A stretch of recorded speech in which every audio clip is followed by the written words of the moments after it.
रूसी तेल खरीदारी को लेकर बार बार भारत को आंख दिखाने वाले अमेरिका को भारत का दो टूक जवाब सुनना चाहिए। एस जयशंकर साहब, उनका एक वीडियो क्लिप ट्विटर पे मैंने देखा है और वो देख के मेरे खासे रोंगटे खड़े हो गए हैं, होश मेरे उड़ गए हैं। आपकी भी उड़ जानी चाहिए। जब मैं उसकी तफसीलात आपको बताता हूँ, उसको आप जाके चेक कर सकते हैं।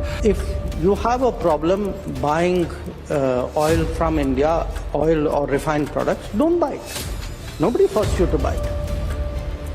I mean, but Europe buys, America buys.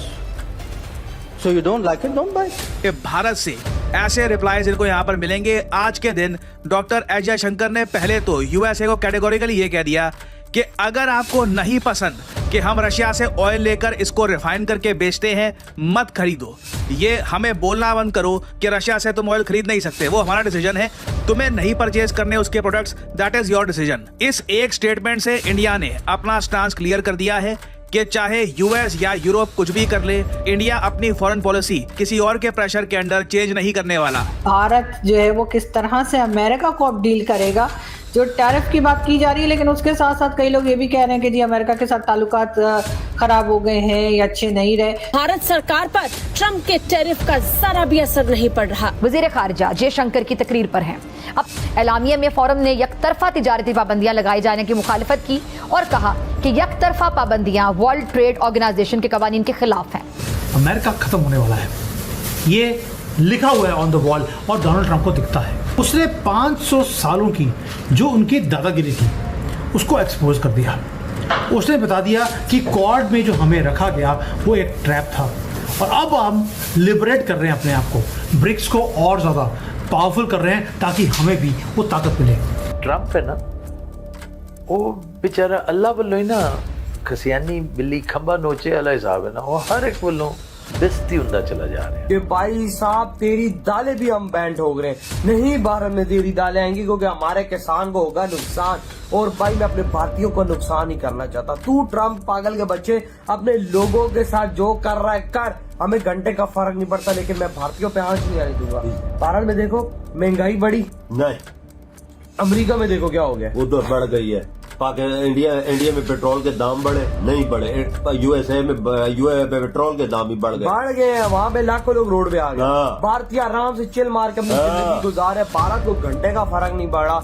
काशकोल लेके खड़े हो जाते हैं उधर, कहते थोड़ी देर और मेहरबानी से थोड़ा और दे दें जी, थोड़ा और दे दें। What are you? Now you have self-respect. तो सर कैसे देखते हैं आप, डॉक्टर जयशंकर ने बात की है अमेरिका के बारे में और उन्होंने जिस तरीके से एक तरह से समझे कि डांट लगाई है अमेरिका को। उनके कहने का ये मतलब था कि जब रशिया ने यूक्रेन वॉर के बाद हमें ऑयल ऑफर किया डिस्काउंटेड प्राइस पे, तो बाइडेन एडमिनिस्ट्रेशन ने इंडिया से कहा कि you should go ahead and by the oil. Biden administration ने ये कहा ये इसलिए जरूरी है क्योंकि ऑयल की जो प्राइसिंग होगी वो मार्केट में बहुत ज्यादा महंगी हो जाएगी और हाहाकार मच जाएगा, और इसकी वजह से वो ये चाहते हैं कि आप रशियन ऑयल को खरीदें और उसको रिफाइन करके उसको सेल आउट करें। बिकॉज इंडिया जो ये कर रहा था अचानक से इतना बड़ा जो है वो इतना बड़ा जो डिसीजन है ऐसे नहीं लिए जाते। तो इसका मतलब ये है कि ये तो अमेरिका को पहले से पता था और अमेरिका के कहने पे ये सब भी किया गया, क्योंकि अमेरिका ने हमसे बोला कि आप कीजिए, बल्कि उनके कहने पे इसलिए किया क्योंकि ऑयल प्राइसेस गलत हो जाए, गड़बड़ हो जाएंगे। उन्होंने ये भी कहा कि जो north two stream north two जो पाइपलाइन है उसको भी अमेरिका ने जो है वो डिस्ट्रॉय कर दिया था, तो उसके बाद और भी ज्यादा उनकी मजबूरी हो गई थी। तो we in a way helped America और आज they are making us accountable for helping them, जो मुझे बात समझ में आई जयशंकर साहब की। तो उनका वो तो सही कह रहे ना, उन्होंने तो दो टूक का भैया ऑयल नहीं लेना, मत लो आप, टेंशन कहां से आता है, क्योंकि वो ऑयल ले कौन रहा है, वो ऑयल जो है वो तो यूरोपियंस ले रहे हैं ना। आप समझिए उसका खरीदार कौन है, उसका खरीदार कोई ऐसी कंट्री नहीं है जो कि सऊदी अरेबिया को से लेता था और फिर वो हम लेना शुरू कर दिया। उसका खरीदार वही था जो रशिया से खरीदता था, वो अब रशिया से ना खरीद करके हमसे खरीद रहा है। It is exactly your transaction. जैसे कि पाकिस्तान जो चीज भारत से लेता है ले सकता है, वो भारत से ना लेकर के दुबई से ले रहा है, लेकिन खरीदार दोनों पे पाकिस्तान ही है।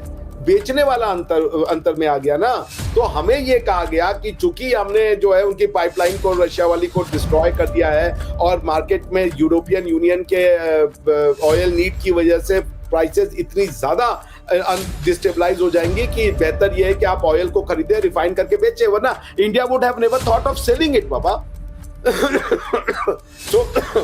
तो वो जो कह रहे हैं वो ये कह रहे हैं कि भाई we did it at the behest of, if not behest, we help the international community.